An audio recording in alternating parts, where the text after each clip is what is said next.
தீமோத்தேயு 1:11, 12.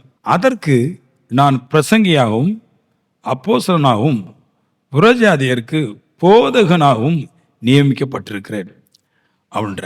எதற்கு அவர் நியமிக்கப்பட்டிருக்கிறாரு? பிரசங்கியாட்டு, போதகனாட்டு, அப்போஸ்தலனாட்டுன்னா இயேசு கிறிஸ்துவின் சுவிசேஷத்தை பிரசங்கிப்பதற்கு தான், போதிப்பதற்கு தான் அவர் நியமிக்கப்பட்டிருக்கிறார். I was அப்பாயிண்டட்ன்றார்.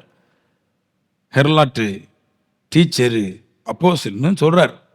நான் இந்த 3க்கு நியமிக்கப்பட்டிருக்கிறேன். தெய்வம் அவருடைய சுவிசேஷத்தினாலே ஜீவனையும் அழியாமையும் நமக்கு தர்றார். இந்த சுவிசேஷத்தை உலகம் முழுவதும் சொல்லுவதற்கு, உலகம் முழுவதும் கொண்டு போவதற்கு, புறஜாதி இடத்துல பேசுவதற்கு நான் நியமிக்கப்பட்டிருக்கேன்றார். இதுதான் இந்த வசனத்துடைய அர்த்தம். சரி, இந்த அர்த்தம் சொன்ன பின்னாடி இப்போ 12வது வசனத்துல சொல்றாரு, நான் பிரசங்கியாவும் போதகனாகவும் அப்போஸ்தலனாகவும் நியமிக்கப்பட்டிருக்கேன். இப்போ அது நிமித்தமாட்டு எனக்கு என்ன கிடைக்குதுன்னு சொல்றாரு. அது நிமித்தம் நான் இந்த பாடுகளை அனுபவிக்கிறேன். அவர் சொல்றாரு, தேவனுடைய சுவிசேஷத்தை நான் உலகத்துக்கு சொல்றதுனால, புறஜாதிட்ட சொல்றதுனால எனக்கு என்ன வருது அப்படின்னா பாடு வருதுன்றார். நிறைய பிரச்சனைகள் எனக்கு வருது. நிறைய பேர் இந்த சுவிசேஷம் பண்ணி நிறைய பேருக்கு நிறைய பாடு. அந்த பாட்டில் கர்த்தரை விட்டு விட்டு போயிட்டாங்க. காரியமா அவங்களால சகிக்க முடியல, ஓடிட்டாங்க. புறஜாதிகள் ஜெயிலில் போடுறாங்க, யூதர்கள் அடிக்கிறாங்க, பல மாதிரி பிரச்சனை வருது. இந்த சுவிசேஷத்தை சொல்லும்போது தேவன் நன்மையை தர்றாரு, தேவன் அழியாமையை தர்றாருன்னு யாரும் ஏற்றுக்கொள்ள மாட்டான்றாங்க. யாரும் இயேசுகிட்ட வர்றதுக்கு பிடிக்கல. காரணம், எல்லாரும் பாவத்தில் வாழ்றாங்க. அவங்கள போய் நீங்கள் பரிசுத்தம் ஆகுங்கன்னு சொல்லும்போது ஒரு கோபம் வந்துடுது. அவங்களுடைய கலாச்சாரத்தை விட்டு, அவங்களுடைய திருவிழா விட்டு, அவங்களுடைய சுகபோகத்தை விட்டு, அவங்களோட குடிக்கிறத விட்டு, அவங்களோட சண்டை போடுறதை விட்டு நான் பிரிஞ்சு வரும்போது அவங்களுக்கு கோபம் வருது. அதனால என்ன பண்றாங்கன்னா பயங்கரமான நம்மளுக்கு ஒரு தாக்குதல் நடக்குது. பவுலுடைய புஸ்தகத்தை வாசிக்கும் போது ஒவ்வொரு புஸ்தகத்திலையும் ஒரு விஷயத்த ஆழமா எழுதிடுறாரு. அவருக்கு எல்லா இடங்களையும் கட்டு இருக்குதுன்னு சொல்றாரு. எல்லா இடங்களும், எல்லா புஸ்தகத்திலையும், பவுலுடைய ரோமர் புஸ்தகத்துல இருந்து வெளிப்படுத்தின புஸ்தகத்து வரைக்கும் நிருபம் இருக்குது. அதுல முக்காவாசியை பவுல் எழுதி வச்சுக்கிறாரு. அதுல எல்லாத்திலும் சொல்றாரு, எனக்கு பிரச்சனை இருக்குது, எனக்கு பாடு இருக்குது, எனக்கு வேதனை இருக்குது, எனக்கு துக்கம் இருக்குது, எனக்கு கவலை இருக்குது, நிறைய மோசமான காரியத்துல தான் நான் இருக்கிறேன் அப்படின்னு சொல்றாரு. பவுலுடைய புஸ்தகம் ஒவ்வொரு புஸ்தகத்தை படித்தாலும் அப்படித்தான் அவரு சொல்றாரு. அப்ப நான் சொல்லட்டும் உங்களுக்கு, நம்ம தேவனுடைய சுவிசேஷத்தை பிரசங்கிக்கும் போது, சொல்லும் போது நம்மளை அவமானப்படுத்துவாங்க, நம்மளை கேவலப்படுத்துவாங்க, நம்மளுக்கு பாடு வரதான் செய்யும், பிரச்சனை வரதான் செய்யுது இல்லையா? அப்போ ஒரு ரகசியத்தை புரிஞ்சுக்கணும். நான் இயேசு கிட்ட போன உடனே எனக்கு எல்லாமே நன்மையா நடந்துடுறாரு. நன்மை இருக்குது எல்லாமே. நான் போன உடனே, போன நாள்ல இருந்து எனக்கு நன்மை நடந்துட்டே இருக்குன்னு ஃபீல் பண்ணக்கூடாது. நான் சுவிசேஷத்தை ஏற்றுக்கொண்ட போதும், சுவிசேஷத்தை மற்றவன்ட்ட சொல்லும் போதும் கண்டிப்பா எனக்கு பாடுகளும் பிரச்சனைகளும் வீடுகள் தோறும், கிராமங்கள் தோறும், நாடுகள் தோறும் எனக்கு வைக்கப்பட்டிருக்குது. இதை எப்பவுமே ஃபீல் பண்ணிக்கிடணும். கடவுள்கிட்ட போனா நல்லது மட்டும் நடக்காது, சத்துருக்களால் நம்மளுக்கு தீமையும் வரும். கண்டிப்பா நம்மளுக்கு தீமைகள் வரும். அடிக்க வருவாங்க. நீங்க எவ்வளவு திருமணம் கட்டிக்கிடலாம், அதை ஜாலியா சொல்லி சிரிப்பாங்க. ஆனா நீங்க சபைக்கு போனா நம்மளை தூசிப்பாங்க, அடிப்பாங்க. இப்படி பல விஷயங்கள் கண்டிப்பா நம்மளுக்கு கிடைக்கும் அப்படின்றார். இப்போ அதே பவுல் இயேசு கிறிஸ்துவ குறித்தும் பேசுறாரு. எபிரேயர் புஸ்தகம் 2வது அதிகாரம் 18 சொல்றாரு, பவுல் இயேசு குறித்து சொல்றாரு, அவர் தாமே சோதிக்கப்பட்டு பாடுபட்டார். இயேசு ஏன் சோதிக்கப்பட்டு பாடுபட்டார்? அவர் கேட்கிறார், ஏன் அவருக்கு சோதனை வந்துச்சு? கடவுளுக்கே சோதனையா? அப்படிலாம் நிறைய பேர் கேள்வி கேட்பாங்க. கடவுளுக்கு என்ன சோதனை? கடவுள் பாவம் செஞ்சதுனால சோதனை இல்லை. கடவுள் ஜீவனையும் அழியாமையும் போதிச்ச போது நிறைய பேருக்கு பிடிக்கல, பொறாம கொண்டாங்க. இவருடைய போதனை அழகா இருக்குது, போதனையில பவர் இருக்குது, போதனையில சாராம்சம் இருக்குது. போதனை மனுஷனை மாற்றுகிறது, அவங்களோட மன திரும்புதல் கொடுக்குது, பாவ மன்னிப்பு கொடுக்குது. அதனால இயேசு கிறிஸ்து போதிச்ச போதும் அவருக்கும் சோதனை வந்துச்சுன்றார். நல்லா கேளுங்க, நாம இயேசு கிட்ட வராமல் இருக்கும்போது நம்மளுக்கு யாருடைய கண்ணு நம்மகிட்ட படாது. நம்ம எங்க போறோம், எந்த சந்தில போறோம், எங்க நிக்கிறோம், யாரும் ஒண்ணு கேட்க மாட்டாங்க. ஆனா கிறிஸ்துவிட்ட நம்ம வரும்போது, சுவிசேஷத்துக்காக நிற்கும் போது, இந்த அம்மா எங்க போகுது, இந்த அம்மா எங்க நிக்குது, இவன் எங்க நிக்கிறான், இவன் எங்க போறான், எதுக்கு 12 மணிக்கு ஜெபம் பண்றான், இதுக்கு முன்னாடி 12 மணிக்கு ஜெபம் பண்ணும், யாரும் கேட்கல. ஆனா இப்ப ஜெபம் பண்ணும்போது என்ன கொலை விட்டு கிடக்குறா, இவன் ஜெபம் பண்ணக்கூடாது. ஜெபம் பண்ணக்கூடாதுங்கிறதுக்காகவே சட்டம் போடுவாங்க. இல்ல தானியலுக்கு போட்டாங்க பாருங்க, தானியலுக்கு ஜெபம் பண்ணக்கூடாதுன்னு சட்டம் போட்டாங்க, நம்மளுக்கு சட்டம் போடுவாங்க. இப்படி பல பிரச்சனை வரும், இயேசுக்கும் வந்துச்சு அப்படின்றார். எபிரேயர் 5:18 அவர் குமாரனாக இருந்து பட்ட பாடுகளினாலே அப்படின்றார். அவரு தேவனுடைய குமாரனுங்கிற பேரை ஏன் போடுறாங்கன்னா, தேவனுடைய குமாரனுக்கே சுவிசேஷம் சொன்னதுனால பட்ட பாடுகள் அடி விழுந்துச்சான். என்ன சொல்றேன்னு பின்மாறி போயிடக்கூடாது. ஏதாவது ஒரு பாடு, ஏதோ ஒரு வேதனை நமக்கு வரதான் செய்யும், கண்டிப்பா வரும். நினைச்சுக்கிடுங்க, அது நல்லதுக்கு. ஆமென். நீ கிறிஸ்துவை ஆராதிக்கிறதுனால உனக்கு ஒரு சோர்வோ ஒரு வலியோ வருதுன்னா, அதுதான் உலகத்துல தலை சிறந்த பதிலை கொண்டு வரப்போகுது. பாடுகள் வரும்போது நம்ம ஓடிடுறோம் இல்லையா, பின்மாறி ஓடிடுறோம். பிள்ளைங்களை குறித்த காரியங்கள், இல்லையா நம்ம ஊரை குறித்த காரியங்கள், எதையாவது அடக்கத்தை குறித்த காரியங்கள், நிலங்களை குறித்த காரியங்கள், வீட்டை குறித்த காரியம், எதையாவது ஒன்று சொல்லும் போது பின்னாடி ஓடிடுறோம் பாடு வரும்போது. இங்க இவர் சொல்றாரு, ஏசு அப்படி இல்லை, நல்லா பாடுபட்டாருன்னா அப்படி இல்லை, அவர் நல்லா பாடுபட்டோம், ஏசு நல்லா பாடுபட்டாரு. அப்புறம் சொல்றாரு எபிரேயர் 13:12 இயேசும் நகர வாசலுக்கு புறம்பே பாடுபட்டார். நம்மளே அப்படித்தான் பாருங்க. நம்மளுக்கு முத பாடம் என்ன தெரியுமா, ஊரை விட்டு விலக்கிடுவேன், நகரத்தை விட்டு உன்னை வெளியே கொண்டு போயிடுவேன், நான் ஊருக்கு உனக்கு சம்பந்தம் கிடையாது, படாத பாடுபட்டுவோம், ஊரை விட்டு வெளியே தள்ளுவோம். நான் ஒன்றும் ஊருன்னு சொல்லும்போது இது எல்லாமே தங்கத்தினாலே இருக்கிற மாதிரி ஒரு ஃபீலிங். எல்லா பரிசுத்தவான்களும் தங்கத்தினால் உண்டாக்கப்பட்ட அந்த பரலோகராஜ்யத்து மாதிரி ஊரை விட்டு விளக்கிடுவோம், நாங்கள் ஊரை விட்டு விளக்கிடுவோம். ஊரில் இருக்கிறதெல்லாம் பார்த்தா எல்லாம் வெற்றிலை போட்டு துப்பிட்டு இருக்கும். அது நம்மளுக்கு சொல்லுவோம், ஊரை விட்டு நாங்கள் விளக்கிடுவோம். சுருட்டு குடிச்சிட்டு இருப்போம், அவன் சொல்லுவான் ஊரை விட்டு விளக்கிடுவோம். பிராண்டி குடிச்சிட்டு நடக்க தெரியாமல் போவான்னு சொல்லி சபைக்கு போனோம், ஊரை விட்டு விளக்கிடுவோம். இப்படி வாரம் போறமெல்லாம் நம்மளை போட்டு தூசிப்பான், பேசுவோம், அடிப்பான். இதெல்லாம் நடக்குன்ற ரெடியா இருக்கும். நம்ம ஒரு கிறிஸ்தவன்னு இந்த மாதிரி விஷயத்துல ஸ்ட்ராங்கா இருக்கான். என்ன பிரச்சனை வந்தாலும் நான் கர்த்தரை விட மாட்டேன். ஆமென். நான் சொல்ற சுவிசேஷத்தை சொல்லத்தான் செய்வேன், வர்றது வரட்டும் பார்த்துக்கலாம் அப்படின்ற ஒரு மனப்பக்குவம். அப்படி சொல்லிக்கிட்டு சொல்லுவாரு பிலிப்பியர் 1:29 அவர் நிமித்தம் பாடுபடுவதற்கு உங்களுக்கு அருளப்பட்டிருக்குது. கிறிஸ்துவ நிமித்தமா பாடுபடுவதற்கு உங்களுக்கு அருளப்பட்டிருக்குது அப்படின்னா இதுவும் ஒரு ஆசீர்வாதம் மாதிரி தான், கிட்டத்தட்ட அருளப்பட்டிருக்குது. நான் இயேசுவை ஆராதிச்சதுனால, சுவிசேஷத்தை நம்பினதுனால, ஜீவனை நம்பினதுனால, அழியாம நம்பினதுனால இப்போ நம்மளுக்கும் பாடுபடுவதற்கு அருளப்பட்டிருக்குதுன்றார். இதுவும் ஒரு தேவ கற்பனை மாதிரி. பிரச்சனை வரதான் செய், பிரச்சனை வரதான். சில பேர் சர்ச்சைக்கு வரும்போது ரொம்ப பொருளாதார பிரச்சனை சிக்கிக்கிடுவான், சில பேர் சர்ச்சைக்கு வந்து நோயில சிக்கிக்கிடுவான். சர்ச்சைக்கு வந்ததுனால இல்லை, அங்கிருந்தே கூட்டி கொண்டு வந்திருப்பான், இங்கே விடுதலை கிடைக்காம இருக்கும். இங்கே வந்து வராது, சர்ச்சில் வந்து வறுமையோ சர்ச்சில் வந்தோ நோயை வராது. அவன் ஏற்கனவே சேர்த்து வச்சிருந்ததை சபையில வந்து வச்சிருப்பான். ஆனா பிசாசு சொல்லும், இங்க வந்து மாறையில பத்தியா, அங்க போய் என்ன கிடைச்சி பத்தியா, ஏதாவது பேசிட்டு தான் இருக்கும், பிரச்சனையை உண்டு பண்ணிட்டு தான் இருக்கும், பாடுகள் வரதான் செய்யும் அப்படின்னு சொல்றாரு. இப்படி இருக்கும்போது இனி என்ன நடக்குதுன்ற சொல்றாரு. அதே வசனத்தில் இருக்குது பின்பகுதியில, இந்த சுவிசேஷத்து நிமித்தம் உண்டான பாடு, கிறிஸ்து நிமித்தம் வரும் பாடு, இவைகள்ல 2 தீமோத்தேயு 1:12 2வது பாயிண்ட் சொல்லுது, ஆகிலும் நான் வெட்கப்படுகிறது இல்லையே. ஆமென். யாராவது என்னை பேசுறதுனால நான் வெட்கப்பட்டு போறது கிடையாது, யாரோ என்னை மிதிக்கிறதுனால வெட்கப்பட்டு போறது கிடையாது, எனக்கு பொருளாதாரம் இல்லாதனால வெட்கப்பட்டு போறது கிடையாது. ஏன்னா பிதாவாகிய தேவன் இரக்கத்துல ஐஸ்வர்யம் உள்ளவரா இருக்கிறாரு, எல்லா விதமான ஆறுதலும் தேவனா இருக்கிறாரு. அதுல சொல்றாரு இல்லையா, 2 கொரிந்தியர்ல 1:3 சொல்லுது, எல்லா விதமான ஆறுதலும் செய்கிறவர், எல்லா விதமான இரக்கத்தை செய்கிறவர். நம்முடைய தேவனம் ஆராதிக்கிற தேவன் அப்படிப்பட்ட தேவம். அவருக்காக வர்ற பாடுகள் இனி எவ்வளோ நன்மைகளை கொண்டு வருது அப்படின்றத சொல்ல போறேன் நான். கர்த்தருக்காக வர்ற பாடு, அதனால் வருகிற பலன் எப்படிப்பட்டவைகளா இருக்கும். நம்ம பலகீனத்துல நம்ம சரியாகாம கர்த்தர் நம்மளுக்கு தந்தா இப்பவுமே ஆட்களை உயிரோட கொண்டுருவோம். தேவன் ஏன் வந்த உடனே அள்ளி கொடுத்துட கிடையாது அப்படின்னா, இவங்களுக்கு பிசாசு சோதிக்கிற கொஞ்சம் ஏன் விட்டுறாரு அப்படின்னா, கடவுள் சோதிக்கிற பிசாசு சோதிக்கிறேன் கொண்டு விட்டுறாருன்னு, அந்த சோதனையில அவன் நிறைய விஷயத்தை தாக்கு பிடிக்கும். பிசாசு இவரு கடவுள் சோதிக்கிற கிடையாது, விட்டுறாரு. கொஞ்சம் தாக்கு பிடிக்கட்டு, வேதனையில கொஞ்சம் நிக்கட்டு, அமைதியை கத்துக்கொள்ளட்டு, சாந்தத்தை கத்துக்கொள்ளட்டு, பொறுமையை கத்துக்கொள்ளட்டு, நிக்கட்டு கொஞ்சம். இல்லைன்னா பிரச்சனை வேற மாதிரி ஆயிடுது. இயேசு பாடுபட்டாரு, பவுல் பாடுபட்டாரு, நாமளும் பாடுபடுறோம். ஏன் பாடுபடுறோம்னா, ஜீவனையும் அழியாமல் நமக்கு கர்த்தர் தரணும். அப்படி தந்தாச்சுன்னா நம்ம எல்லாவற்றையும் சரியாக செய்யணும். அதனால நம்மளுக்கு பிசாசு சோதிக்கும் போது கொஞ்சம் விட்டுறாரு. சரி, இப்போ அப்ப கண்டிப்பா நான் தேவத்திட்ட போகும்போது எனக்கு சோதனைன்னு ஒண்ணு வரும். என்னை செக் பண்றதுதான் சோதனை. சரியா? பிசாசை ஒரே நேரத்தில் துரத்தி சரி பண்ண முடியும். ஒரு செக் பண்றாரு.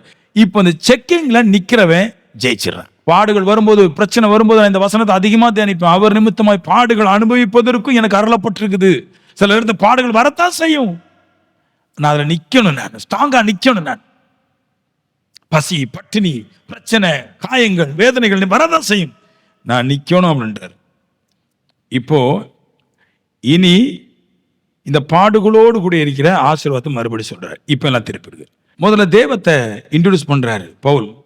நமது கர்த்தராகிய இயேசு கிறிஸ்துவின் பிதாவாகிய தேவனும் இரக்கங்களின் பிதாவும் சகல விதமான ஆறுதலின் தேவனுமா இருக்கிறவருக்கு ஸ்தோத்திரம். அவர் சொல்றாரு. முதல்ல இன்ட்ரோடியூஸ் பண்ணி வைக்கிறாரு. யாருன்னா, நம்முடைய கர்த்தராகிய இயேசு கிறிஸ்துவின் பிதாவாகிய தேவனும் அந்த தேவம் இரக்கங்களின் பிதாவா இருக்கிறாரு. இரக்கத்துக்கே அவர் தான் தகப்பன். சகலவிதமான ஆறுதலுக்கும் அவர் தான் தேவனா இருக்கிறார். அவருக்கு ஸ்தோத்திரம். ஆமென். என்ன சொல்றாருன்னா, எவ்வளவு பிரச்சனை பாடுகள் வந்தாலும் இரக்கத்தையும் ஆறுதலையும் அவர் தான் தர முடியும். அதனால இரக்கத்தையும் ஆறுதலையும் தருகிற அவரை நான் எந்த பிரச்சனைக்கும் நான் விட மாட்டேன். அவர் தான் தர முடியும். அவரை தூசிச்சு நான் போக மாட்டேன். யாரும் இரக்கம் கிடையாது, ஆறுதலும் தர முடியாது. அப்படி சொல்லிக்கிட்டு இப்ப 4வது வசனத்துல இருந்து அதோடைய பாயிண்ட தொடங்குறாரு. நான் சொல்றேன் பாருங்களேன். 2 கொரிந்தியர் 1:4 எங்களுக்கு வரும் சகல உபத்திரங்களிலும் அவரே எங்களுக்கு ஆறுதல் செய்கிறார். நிறைய உபத்திரங்களுக்கு வருது. நிறைய உபத்திரங்களுக்கு வருது. எல்லா உபத்திரங்களையும் நிறைய உபத்திரம் வருது. ஆனா நாங்க கர்த்தரை விடாதனால கர்த்தரே எங்களுக்கு ஆறுதலை செய்கிறார். உபத்திரம் வருது, கர்த்தர்ட்ட நிற்கிறோம். அப்ப உபத்திரம் வரும். நான் சொல்லுவேன், உபத்திரத்துல ஸ்ட்ராங்கான ஆறுதல் வரும். நான் சொல்லுவேன், நம்ம கெஞ்சி கரவாமலே அது வரும், தானாகவே வரும். உபத்திரத்துல நிற்கும் போது ஆறுதல் தர்றது அவரே. ஒண்ணு. அந்த வசனத்துல இன்னொன்னு சொல்லுது பாருங்க, தேவனால் எங்களுக்கு அருளப்பட்டிருக்கிற ஆறுதல்னாலே. அப்படி வருது இல்லையா? 2 கொரிந்தியர் 1:4 வருது, தேவனால் எங்களுக்கு அருளப்பட்ட ஆறுதல்னாலே அப்படி வருது. அப்போ சகலவிதமான உபத்திரங்களுக்கு வரும், ஆனா தேவனால் எங்களுக்கு ஆறுதலும் வரும். அப்படி சொல்லிட்டு எந்த உபத்திரத்தாயிலும் அகப்படுகிறவர்களுக்கு நாங்கள் ஆறுதல் செய்ய திராணி உள்ளவர்களாகும்படிக்கு அவர் சொல்றாரு.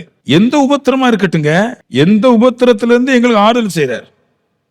எந்த மாதிரி எங்களுக்கு ஆறுதல் செய்திருக்கிறாருன்னு, எந்த உபத்திரத்துல ஒரு மனுஷன் கடந்தாலும் அந்த உபத்திரத்துல இருந்து அவங்களை எழுப்புற அளவுக்கு எங்களுக்கு திராணி தந்திருக்கிறார். இப்போ நான் உங்களுக்கு இதை சொல்றேன் பாருங்களேன். இப்போ நீங்க 50 கோடி ரூபா கடை இருக்கிறீங்க. உங்களுக்கு 10 பேருக்கு ஆளுக்கு 50 ரூபா கோடி ரூபா கடை இருக்குங்களா? அந்த 50 ரூபா கோடி ரூபாய் கடத்துல இருந்து உங்களை தூக்கி எடுப்பதற்கு எனக்கு திராணி தந்திருக்கிறார். அதான் சொல்றாரு.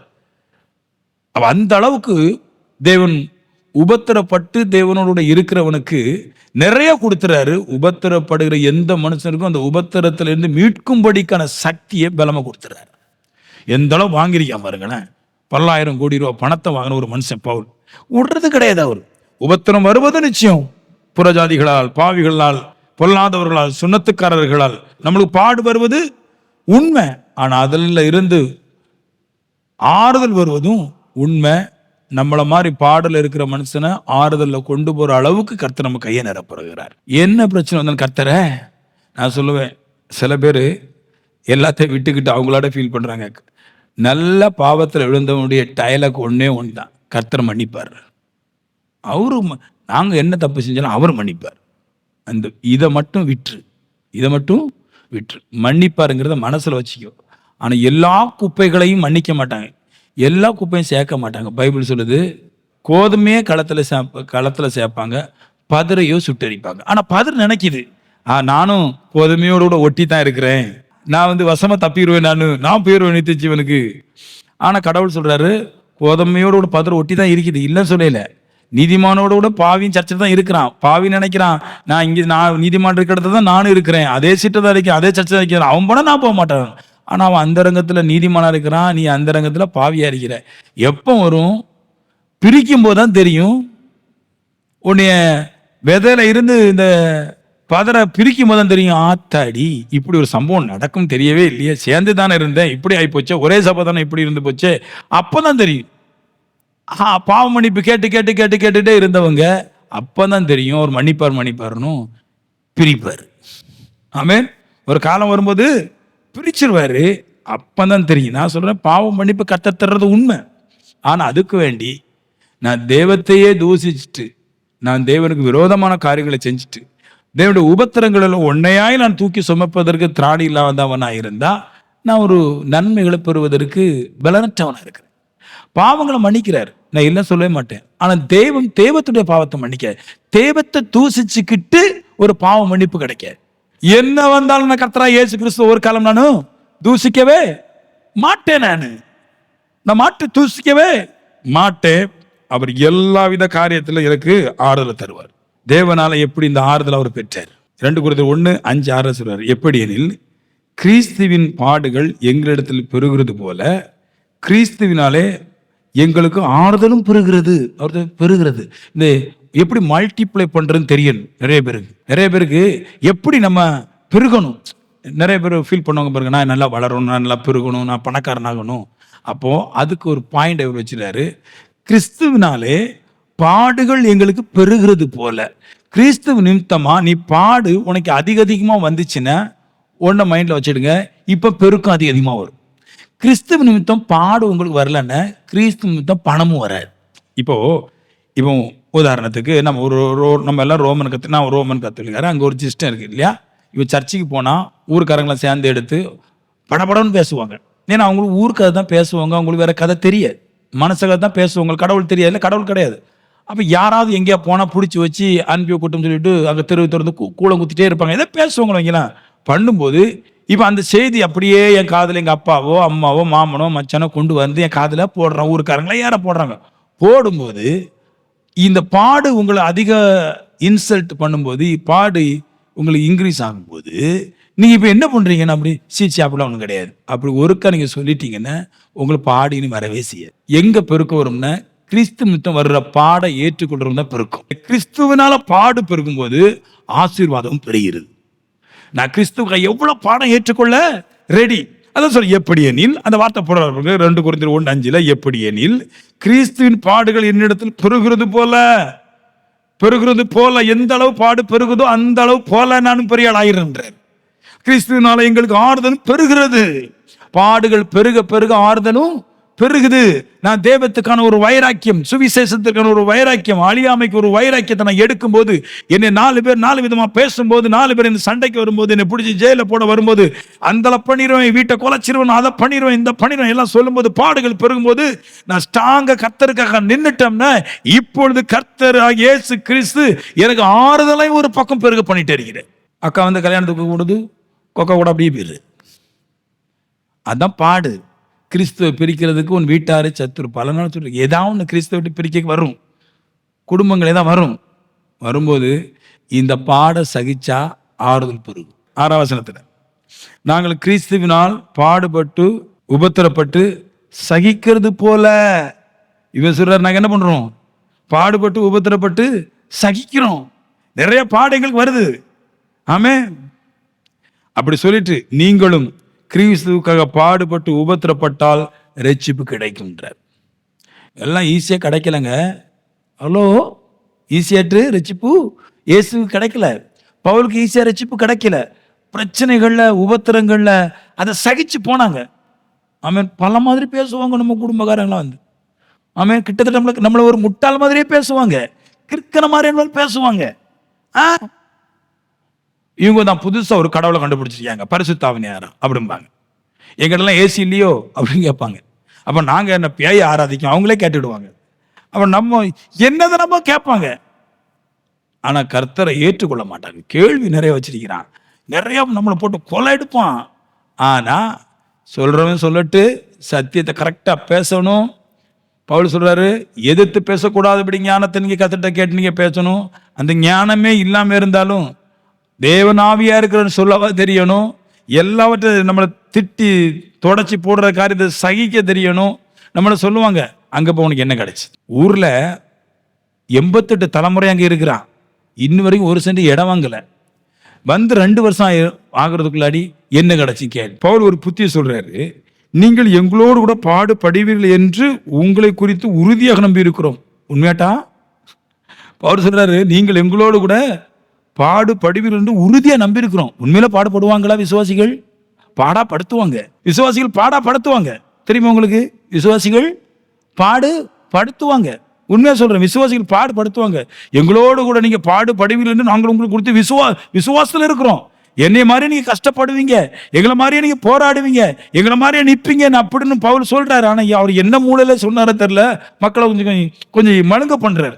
இந்த மாதிரி தான் வாழணும், வாழ்ந்தா இந்த மாதிரி எங்களை மாதிரி சோதனை வரும்போது விசுவாசத்துல பலமா நிக்கணும் இப்படி சொல்றாரு. ஆனா விசுவாசிகள் நிப்பாங்க நீங்க நினைக்கிறீங்களா? அவர் சொன்ன நிக்கணும். பவுல் புத்தி சொல்லுகிறாரு, நீங்கள் எங்களோடு கூட பாடுபடுவீர்கள் என்று உங்களை குறித்து உறுதியாக நம்பி இருக்கிறேன். அவ என்ன சொல்றேன்னா, நான் உங்களை உறுதியா நம்புறேன். இந்த பாட்டுக்குள்ளாக உங்களை கொண்டு வரும்போது தான் நீ எங்களோடு கூட நீங்க ஆளுகை செய்ய முடியும். அந்த நம்பிக்கையை பாருங்களா. எங்களோடு கூட பாடுபடுவீர்கள் என்று உறுதியா நம்பி இருக்கிறோம். கிறிஸ்துவுக்காக குடும்பத்தை விட்டுனாலும் ஓடிடு, கர்த்தரை விட்டு போவாரு. குடும்பத்தை விட்டுனாலும் கிறிஸ்துவுக்காக வர்ற பாடுகள் குடும்பத்தை விட்டு போகலாம், தவிர கர்த்தரை விட்டு போடக்கூடாது. அதான் பவுல் சொல்றாரு, நீங்க என்னை போலாக இருக்க வேண்டும் நான் விரும்புகிறேன். ஏன் அந்த வார்த்தை ஏன் சொல்றாருன்னா, சொல்றாரு கல்யாணம் கட்டுறது நல்லதுதான், ஆனா என்னை மாதிரி இருந்து விட்டா ஓகே அப்படின்னு அர்த்தம். கல்யாணம் கட்டினா இனி நிறைய பிரச்சனை வரும். மாமி பிரச்சனை வரும், குழந்தையா பிரச்சனை வரும், மைனி பிரச்சனை வரும், பொண்ணுடைய தோழி பிரச்சனை வரும், ஏகப்பட்ட பிரச்சனை வரும் இல்லையா? இது எல்லாம் கர்த்தரை விட்டு பிரிக்கும். அதனால நீ கல்யாணம் கட்டாமலே தேவ சமூகத்தில் இருந்தேன்னா கொஞ்சம் பிரச்சனையோட ஓடிடலாம். அந்த அளவுக்கு பிரச்சனை வீரியத்தை பேசுறாரு. பிரச்சனைகள் ஒண்ணு வரும்போது கர்த்தரை விட்டு பேராது. சுவிசேஷத்து நிமித்தமாய், அழியாமை நிமித்தமாய் வருகிற உபத்திரத்தை தாக்கு பிடிக்கிறான், அவன் தான் கிறிஸ்தவன். தேவத்துக்காக கஷ்டப்பட நினைக்கிறானே அதான் கிறிஸ்தவன்.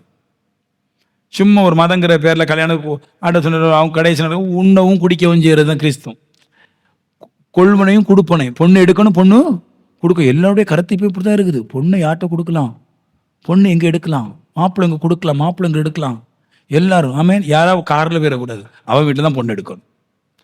இன்னவெல்லாம் யாராவது வந்துடக்கூடாது, அவன் வீட்டில் தான் பொண்ணு கொடுக்கணும்.